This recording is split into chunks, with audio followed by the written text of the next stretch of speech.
الحمد لله رب العالمين والصلاة والسلام على أشرف الأنبياء والمرسلين وعلى آله وصحبه ومن تبعهم بإحسان إلى يوم الدين أما بعد. محترم حضرات و خواتین، اللہ تبارک و تعالیٰ کا فضل و کرم ہے کہ اربعین النوویہ کی اس مجلس میں ہم شریک ہیں. انشاءاللہ آج اللہ تبارک و تعالیٰ کے فضل و کرم سے 10ویں حدیث آج ہم پڑھیں گے. اللہ تبارک و تعالیٰ مجھے اور آپ کو علم سیکھنے اور اس پر عمل کرنے کی توفیق دے. سب سے پہلے ہم اس حدیث کا متن اور ترجمہ پڑھتے ہیں. یہ حدیث نمبر 10 ہمارے ساتھ آج کی اس مجلس میں ہے، اور اس حدیث کا موضوع ہے، سبجیکٹ ہے، حلال کمائی کی اہمیت اس حدیث میں بتائی گئی ہے اور حرام کمائی سے دور رہنے کی بات کہی گئی ہے. عن ابی ہریرہ رضی اللہ عنہ قال قال رسول اللہ صلی اللہ علیہ وسلم ایھا الناس ان اللہ تعالی طیب لا يقبل الا طیبا وان اللہ امر المؤمنین بما امر به المرسلین فقال يا أيها الرسل كلوا من الطيبات واعملوا صالحا إني بما تعملون عليم. سورة المؤمنون آیت نمبر 50 پر 1. وقال يا أيها الذين آمنوا كلوا من طيبات ما رزقناكم. سورة البقرہ آیت نمبر 170 پر 2.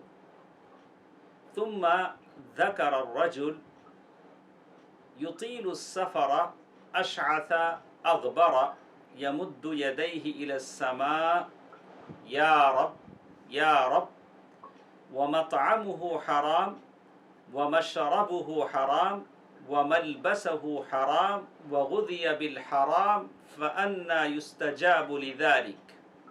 رواہ مسلم. امام مسلم رحمہ اللہ نے اس حدیث کو روایت کیا ہے. ابو ہریرہ رضی اللہ تعالیٰ عنہ فرماتے ہیں کہ اللہ کے نبی صلی اللہ علیہ وسلم نے فرمایا، اے لوگو، اللہ کے نبی صلی اللہ علیہ وسلم خطاب کرتے ہوئے صحابہ کرام کو فرماتے ہیں، اے لوگو، بے شک اللہ تعالی پاکیزہ ہے. ان اللہ تعالی طیب، بے شک اللہ تعالی پاکیزہ ہے اور پاکیزہ ہی کو قبول کرتا ہے. اور یقیناً اللہ تبارک و تعالیٰ نے مومنوں کو اس بات کا حکم دیا ہے جس کا حکم رسولوں کو دیا ہے. رسولوں کو دیا ہے. اللہ تبارک و تعالیٰ نے ارشاد فرمایا، اے رسولوں کو کس بات کا حکم دیا گیا؟ رسولوں کو اس بات کا حکم دیا گیا کہ اے رسولو، پاکیزہ رزق کھاؤ. اللہ اکبر. رسولوں کو حکم دیا جا رہا ہے پاکیزہ رزق کھاؤ، اور ساتھ ساتھ کہا نیک عمل کرو. پاکیزہ رزق کھانے کے ساتھ ساتھ نیک عمل کرو. تم جو کچھ کر رہے ہو اس سے میں بخوبی واقف ہوں. بما تعملون بصیر. اور جو کچھ تم کر رہے ہو اللہ تبارک و تعالیٰ اس سے واقف ہیں. اور اسی طرح اللہ تعالیٰ نے اور ایک جگہ ارشاد فرمایا، اے ایمان والو، ہم نے تمہیں جو روزی دی ہے اس میں سے پاکیزہ رزق کھاؤ. پھر آپ صلی اللہ علیہ وسلم نے ایک آدمی کا واقعہ بیان کیا. وہ لمبے سفر پر ہے. ایک آدمی ہے، سفر پر جا رہا ہے، اور گزشتہ زمانہ تھا، آج کل کا تو زمانہ نہیں تھا کہ لوگ اے سی کاروں میں سفر کرتے ہیں، ہوائی جہازوں میں سفر کرتے ہیں. وہ زمانے میں سفر اونٹوں پر ہوتا تھا، سواریوں پر جو ہوتے تھے، پیدل چلتے تھے. تو وہ شخص لمبا سفر کر رہا ہے، پراگندہ بال ہے، اس کے بال پراگندہ ہیں، مطلب بالوں میں دھول اٹی ہوئی ہے اور غبار سے اٹا ہوا ہے، بال ادھر ادھر، عجیب حیت ہے، حالت ہے، اور وہ اپنے دونوں ہاتھ آسمان کی طرف اٹھا کر دعا کر رہا ہے، پھیلا کر کہتا ہے یا رب یا رب، اے میرے رب اے میرے رب، یعنی اللہ تعالیٰ سے وہ دعا کرتا ہے کہ اللہ تعالیٰ اس کی دعا کو قبول فرمائے۔ اللہ کے نبی صلی اللہ علیہ وسلم نے فرمایا مطعمہ حرام، وہ دعا اللہ تبارک و تعالیٰ کے سامنے کر رہا ہے لیکن اس کا کھانا حرام کا ہے، مشربہ حرام، اس کا پینا حرام کا ہے، وملبسہ حرام، اس کا جو پہنا ہوا ہے کپڑا وہ حرام کا ہے، اور جس گوشت سے اس کا جسم بڑا ہے غذی اور وہ بھی حرام کا ہے، تو کیوں کر اس کی دعا قبول ہو سکتی ہے؟ ہاں، تو یہ حدیث کا ترجمہ ہے، صحیح مسلم کی یہ روایت ہے۔ تو اس ترجمے کے بعد چلیے ہم شیخ ابن عثیمین رحمہ اللہ نے اس حدیث کی جو شرح کی ہے اس شرح کو پڑھتے ہیں کہ شیخ نے اس حدیث کی شرح میں کیا باتیں کہی ہیں۔ تو سب سے پہلے ہم شیخ کی شرح پڑھتے ہیں، تو ترجمہ تو آپ کی سمجھ میں آ گیا ہوگا، ہم نے ترجمہ آپ کے سامنے رکھ دیا۔ تو حدیث جو شروع ہوئی، یہ حدیث جو امام مسلم رحمہ اللہ نے روایت کیا ہے، اور اس حدیث کے راوی ابو ہریرہ رضی اللہ تعالی عنہ ہیں، تو اللہ کے نبی صلی اللہ علیہ وسلم نے فرمایا ان اللہ تعالی طیب، بے شک اللہ تبارک و تعالی پاک ہیں۔ پاک کا مطلب ہے کہ اللہ تبارک و تعالی تمام نقص سے، عیب سے، ریمارک سے بالکل پاک ہیں۔ اللہ اکبر، اللہ کی ذات منزہ ہے، اللہ کی ذات میں کوئی عیب نہیں ہے کسی بھی حالت میں۔ اللہ تبارک و تعالی، کسی نے کہا کہ وما کان ربک نسیا، بھولنا ایک عیب ہے، ریمارک ہے، لیکن اللہ نے اپنے بارے میں کہا وما کان ربک نسیا، آپ کا رب بھولنے والا نہیں ہے۔ اونگنا ایک عیب ہے، کہا لا تأخذہ سنۃ ولا نوم، آپ کا اللہ سوتا نہیں ہے، اونگتا نہیں ہے۔ ہاں، اللہ تبارک و تعالیٰ سے تمام نقائص کو، عیب کی چیزوں کو بالکل منزہ کیا گیا ہے۔ تو اس حدیث میں جو حدیث شروع ہوئی، کہا ان اللہ تعالی طیب، اللہ تبارک و تعالی بہت پاک ہیں۔ طیب کا جو اپوزٹ آتا ہے، ضد آتا ہے، وہ خبیث ہے، خبیث، گندی چیز۔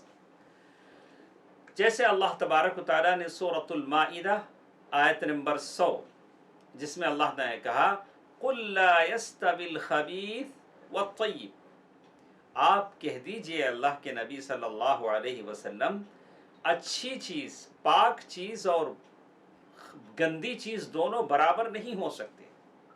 کیا برابر ہو سکتے ہیں؟ آپ بھی کہیں گے کہ نہیں ہو سکتے۔ پاک پاک ہوتا ہے اور گندی چیز گندی چیز ہوتی ہے۔ اسی لیے اللہ تبارک و تعالیٰ نے سورۃ النور میں کہا الخبیثات للخبیثین والخبیثون للخبیثات والطیبات للطیبین والطیبون للطیبات، بالکل ایسے ہی یہ پاک، باعصمت، باعفت عورت، لڑکی، خاتون کسی خبیث مرد کے حوالے نہیں کی جا سکتی۔ جو ایک دم بے حیا ہو، بد کردار ہو، بدخلق ہو، یا بالکل گندا ہو، عقیدے کی گندگی اس کے اندر ہو، اخلاق کی گندگی اس کے اندر ہو، اس کے حوالے نہیں کی جا سکتی، صرف اس بنیاد پر کہ اس کے پاس پیسہ ہے، بہت کماتا ہے، یا اچھی نوکری کا مالک ہے، اور بالکل اس کے برخلاف بھی ایسے ہی ہے۔ تو پھر کہتے ہیں اللہ تبارک و تعالیٰ، یہاں بات ہے اللہ تبارک و تعالیٰ کی ذات کی، ان اللہ تعالی طیب، اللہ تبارک و تعالیٰ بالکل پاک ہیں، ان اللہ تعالی طیب، اللہ تبارک و تعالیٰ پاک ہیں، اپنی ذات میں اللہ تعالیٰ کی جو ذات ہے بالکل پاک ہے۔ وفی اسمائہ، اللہ تبارک و تعالیٰ اپنے ناموں میں پاک ہے۔ اللہ کے ناموں میں کسی طرح کا کوئی ایسا نام نہیں جس میں کسی طرح کا ریمارک ہو، عیب ہو، نقص ہو، عیب جوئی ہو، ایسی کوئی بات نہیں۔ وفی صفاتہ، اللہ تعالیٰ کی جو ایٹریبیوٹس ہیں، جو صفات ہیں، وہ بالکل پاک ہیں۔ کوئی ایسی صفت انشاءاللہ تفصیل میں ہم آپ آگے چل کر بتائیں گے کہ اللہ تعالیٰ کے ساتھ کن ناموں کو آپ چسپا کر سکتے ہیں، کن ناموں کو نہیں کر سکتے، کن ایٹریبیوٹس کو آپ اللہ کے ساتھ جوڑ سکتے ہیں، کس کو نہیں جوڑ سکتے، انشاءاللہ تفصیل ہمارے ساتھ آئے گی۔ وفی احکامہ، اللہ تعالیٰ کے جو احکام ہیں، جو رولز ہیں، جو قوانین ہیں، جو اوامر ہیں، سب کے سب پاک ہیں۔ اللہ تعالیٰ نے کوئی ایسا حکم بندوں کو نہیں دیا کہ وہ حکم پاک نہ ہو۔ اللہ تبارک و تعالیٰ کے سارے احکام۔ وفی افعالی، اللہ تعالیٰ کے جتنے ایکٹس ہیں، افعال ہیں، سب کے سب پاک ہیں۔ اللہ اکبر۔ اللہ تبارک و تعالیٰ وفی کل ما یصدر من، اللہ تعالیٰ سے جو بھی صادر ہوتا ہے وہ پاک ہے۔ اللہ تعالیٰ کی کسی بھی ناحیے سے، کسی بھی جانب سے، کسی بھی اینگل سے آپ یہ نہیں کہیں گے کہ اللہ تعالیٰ کی ذات میں، اس کے ناموں میں، اس کے ایٹریبیوٹ صفات میں، اس کے ایکٹ میں، یعنی کسی طرح کے اس کے احکام میں کوئی نقص ہو، عیب ہو، اللہ ایسی کوئی بات نہیں۔ پھر اللہ کے نبی صلی اللہ علیہ وسلم نے فرمایا لا يقبل الا طیبا، اللہ تبارک و تعالیٰ جب پاک ہیں تو ظاہر ہے پاک چیزوں ہی کو قبول کریں گے۔ اللہ اکبر۔ اللہ تبارک و تعالیٰ جب پاک ہیں تو پاک چیزوں کو قبول کریں گے۔ لا يقبل الا الطیب، پاک چیزیں کیا کیا ہیں؟ من الاقوال، جو بھی زبان سے نکلتا ہے اللہ تبارک و تعالیٰ قبول کرنے کے لیے پاک ہونا چاہیے۔ اللہ اکبر۔ اسی لیے ہم بچوں کو سکھائیں ذکر کرتے رہو، بیکار باتیں نہ کرو۔ نوجوانوں کو سکھائیں کہ تمہارے میرے ہونٹوں پر اللہ کا ذکر ہو، موسیقی نہ ہو، گانے نہ ہو، اور بالکل ایسی باتیں نہ ہو، غیبتیں نہ ہوں، اس لیے کہ اللہ تبارک و تعالیٰ ان چیزوں کو قبول نہیں کرتے ہیں۔ ان اللہ طیب لا يقبل الا طیبا، جو باتیں اچھی ہوں اللہ تعالیٰ اسے قبول کرتے ہیں۔ والاعمال، اعمال بھی اچھے ہونے چاہیے اللہ تبارک و تعالیٰ قبول کرنے کے لیے۔ اور پھر جیسے شیخ لکھتے ہیں وَكُلُّ رَدِيءٍ فَهُوَ مَرْدُودٌ عِنْدَ اللَّهِ عَزَّ وَجَلَّ، تمام گھٹیا قسم کی چیزیں، گھٹیا قسم کی حرکتیں، اونچ حرکتیں، ایک دم جس کا کوئی فائدہ نہیں ہے، جیسے کچھ نوجوان گنگناتے ہیں، ناچتے ہیں، کوئی ایسی چیزیں، یہ سب اللہ تبارک و تعالیٰ کے پاس سے رد ہیں۔ اللہ تعالیٰ اس کو واپس کر دیں گے، منہ پر مار دیں گے، بولے کہ اس کی مجھے کوئی ضرورت نہیں، میں پاک ہوں اور پاک چیزوں کو لیتا ہوں، یہ اللہ تبارک و تعالیٰ نے کہا۔ فَلَا يَقْبَلُ اللَّهُ إِلَّا الطَّيِّبَ، اللہ تعالیٰ پاک ہیں، پاک چیزوں کو لیتے ہیں۔ یہ تو اقوال ہیں، بول ہیں، بول پاک ہونی چاہیے، کام پاک ہونی چاہیے، اور صدقہ جو اللہ تعالیٰ کی راہ میں دیتے ہیں وہ بھی پاک ہونا چاہیے۔ جیسے اس میں کہا گیا وَمِن ذَلِكَ الصَّدَقَةُ بِالْمَالِ الْخَبِيثِ لَا يَقْبَلُهُ اللَّهُ عَزَّ وَجَلَّ، اگر کوئی گندے مال سے صدقہ کرتا ہے تو اللہ تعالیٰ اسے قبول نہیں کرتے ہیں۔ اللہ اکبر، اللہ اکبر۔ آدمی صدقہ کرے اللہ تعالیٰ کی بارگاہ میں، لیکن اچھے مال سے صدقہ کرے، حلال ذرائع سے کمائے ہوئے مال سے صدقہ کرے۔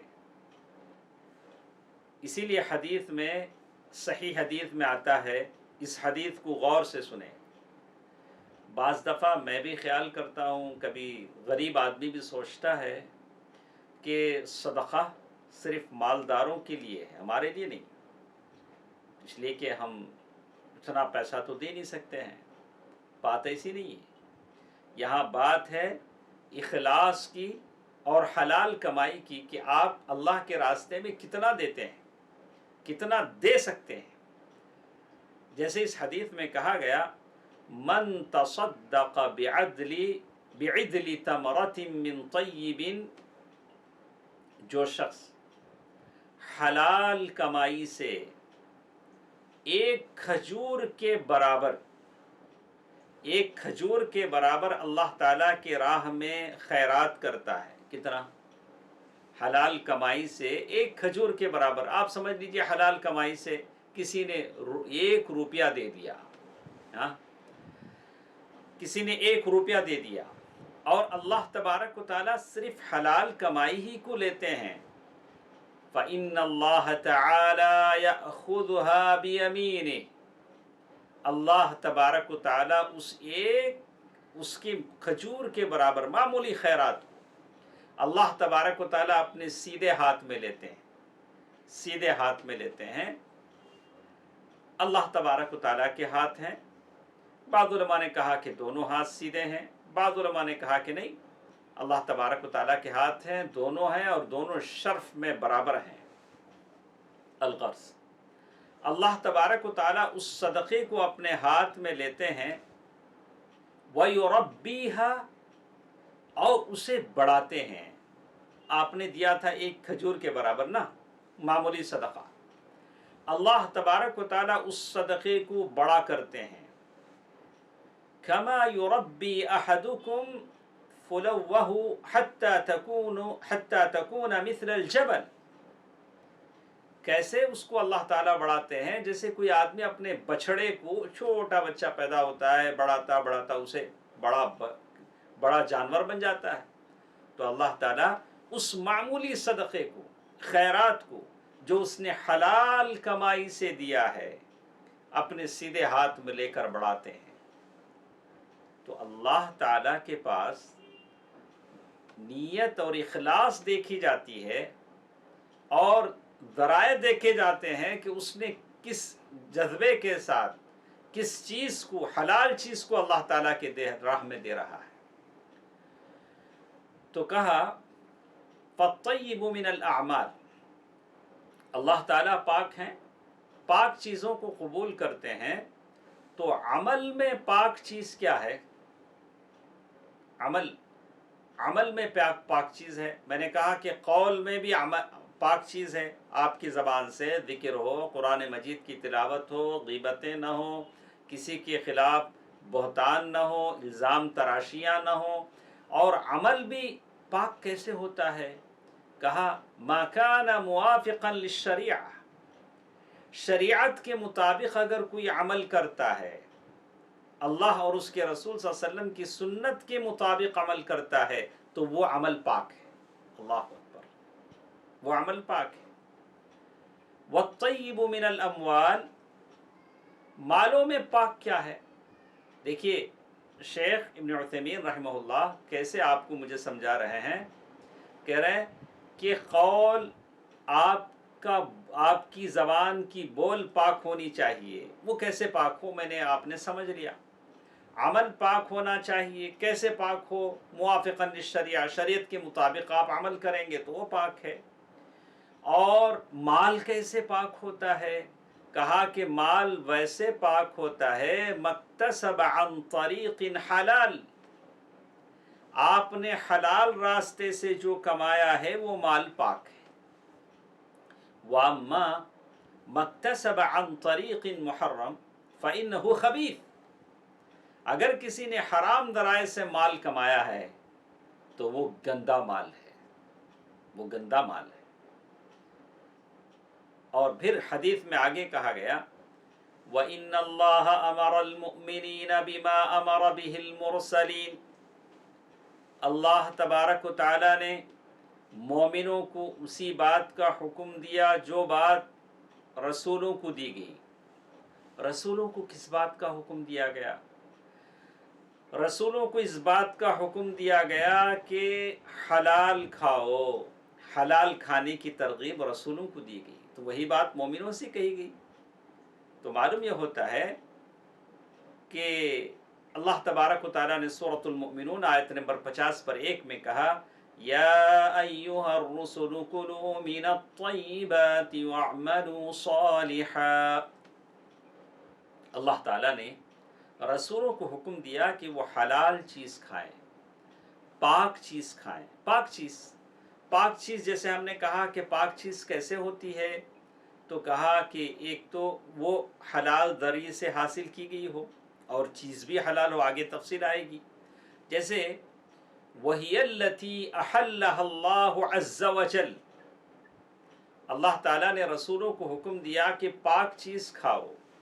پاک چیز کیا ہوتی ہے؟ تو پہلے کہا کہ وہ ہے جس کو اللہ نے حلال کیا ہے، وہ پاک ہے، اور حلال ہونے کے ساتھ ساتھ اس کو حلال ذریعے سے آپ حاصل کریں۔ میں بولوں گا کہ صاحب بکری حلال ہے، تو میں نے پڑوسی کی بکری چرا لی، ذبح کر کے بڑے مزے سے کھانا بنا کے کھا لیا، بولا کہ میں نے حلال چیزیں تو کھایا ہے۔ بھئی آپ نے حلال چیزیں تو کھائی، لیکن وہ بکری جو آپ نے حاصل کی وہ اس کا حصول حرام ذریعے سے تھا، آپ نے اس کی بکری غصب کر لی، چوری کر کے کھا لی۔ بولا نہیں بکری تو حلال ہے، ہاں بکری تو حلال ہے، لیکن جو ذریعہ آپ نے حاصل کیا وہ حرام تھا، وہ حرام تھا۔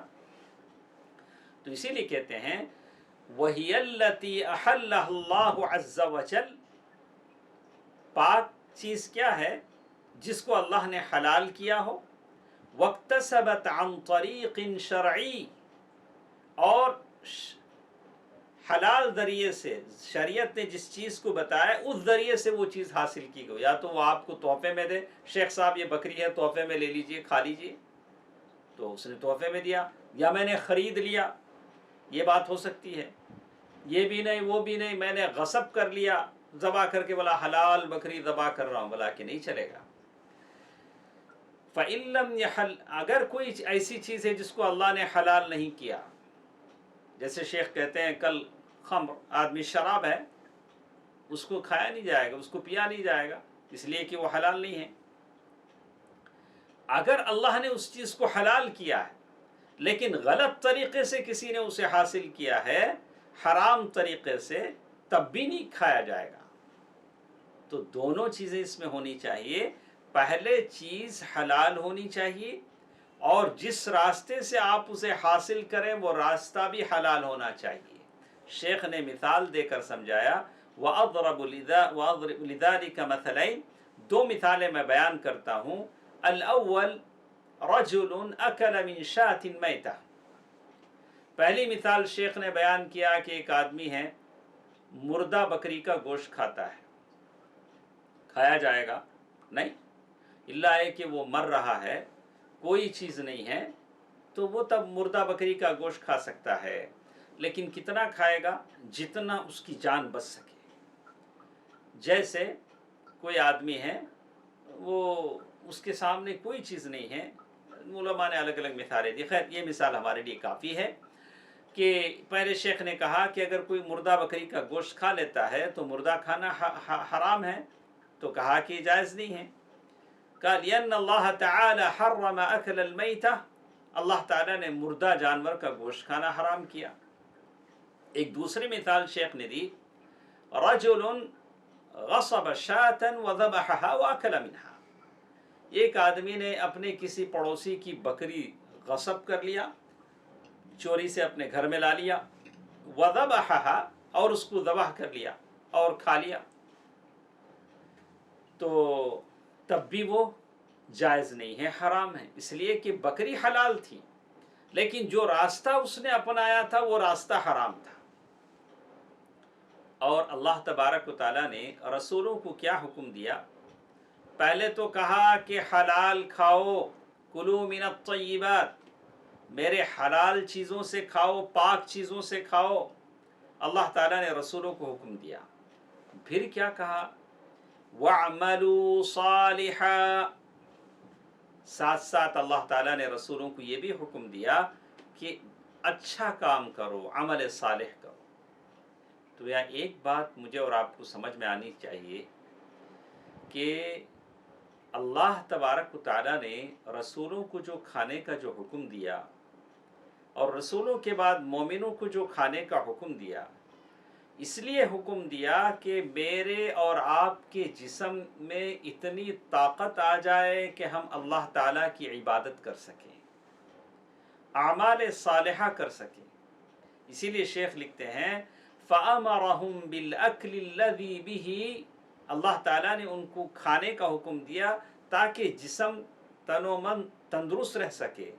ثُمَّ أَمَرَهُمْ بِالْعَمَلِ الَّذِي يَكُونُ نَتِيجَةً لِلْأَكْلِ، پھر اللہ تعالیٰ نے کہا کہ جب جسم میں طاقت آ جائے تو پھر نیک عمل کرو، وَعَمَلُوا صَالِحًا۔ اور نیک عمل کسے بولتے ہیں؟ یہ مسئلہ ہے۔ نیک عمل کسے بولتے ہیں؟ نیک عمل بولتے ہیں جس میں دو چیزیں ہوں، دو چیزیں پائی جائیں۔ ایک، اس عمل میں اخلاص ہو، اللہ تبارک و تعالیٰ کے لیے آپ کریں، جو بھی عمل کریں، جو بھی عمل کریں یہ سوچ کر کریں، جو بھی نیک عمل کریں کہ اللہ تعالیٰ مجھے دیکھ رہا ہے۔ یہ بات نہیں کہ بہت سارے لوگ یہ سوچتے ہوں گے کہ پتہ نہیں اللہ تبارک و تعالیٰ میرے اچھے اور برے سارے اعمال کو دیکھ رہا ہے، سارے اعمال لکھے جا رہے ہیں، اسی حساب سے اللہ تعالیٰ کے پاس بدلہ ہوگا۔ تو نیک عمل کسے کہتے ہیں؟ کہا کہ اس میں دو چیزیں ہونی چاہیے، ایک اخلاص اور دوسری چیز متابعہ۔ متابعہ کہتے ہیں کہ سنت کے مطابق میں عمل کروں، اللہ کے رسول صلی اللہ علیہ وسلم کے طریقے کے مطابق عمل کروں۔ میں نہیں کہوں گا کہ بھائی مجھے اچھا لگا میں نے کیا، نہیں، آپ کو اچھا لگے، آپ کی عقل آپ کو مبارک ہو یہ، لیکن یہ چیز اللہ اور اس کے رسول کی شریعت میں ہونا چاہیے۔ آج ہم معاشرے میں یہی دیکھتے ہیں، ارے اچھا کام ہی تو ہے، غلط کیا کر رہے ہیں؟ ارے آپ ہزار سوچیں لیکن دیکھ لیں کہ یہ کام شریعت میں ہے کہ نہیں ہے۔ اسی لیے بعض سلف سے اس بات کو نقل کیا گیا، العمل الصالح ما كان خالصا صوابا، عمل صالح وہ ہے جو خالص ہو، صرف اللہ کے لیے کیا جائے، اور پھر صوابا بالکل درست ہو۔ اور درست عمل کب ہوتا ہے؟ جب اللہ کے رسول صلی اللہ علیہ وسلم کی بتائی ہوئی شریعت اور سنت کے مطابق کیا جائے، جب وہ درست ہوتا ہے۔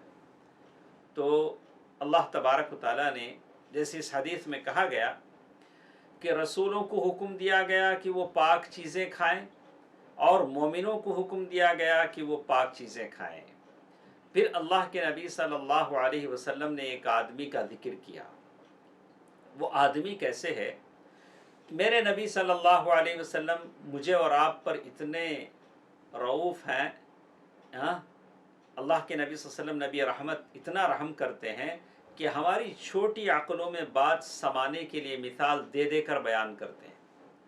اللہ کے نبی صلی اللہ علیہ وسلم نے ایک آدمی کی مثال بیان کی، یطیل السفر، نمبر ایک لمبے سفر پر ہے، اشعث، اس کے بال پراگندہ ہیں، بال ادھر ادھر ہو گئے ہیں، اغبر، دھول سے اٹے ہوئے ہیں، یمد یدیہ الی السماء، اپنے ہاتھوں کو آسمان پر ایسے اٹھائے ہوئے ہیں، اور وہ آدمی اللہ سے دعا کر رہے ہیں، یا رب یا رب، اے میرے رب اے میرے رب۔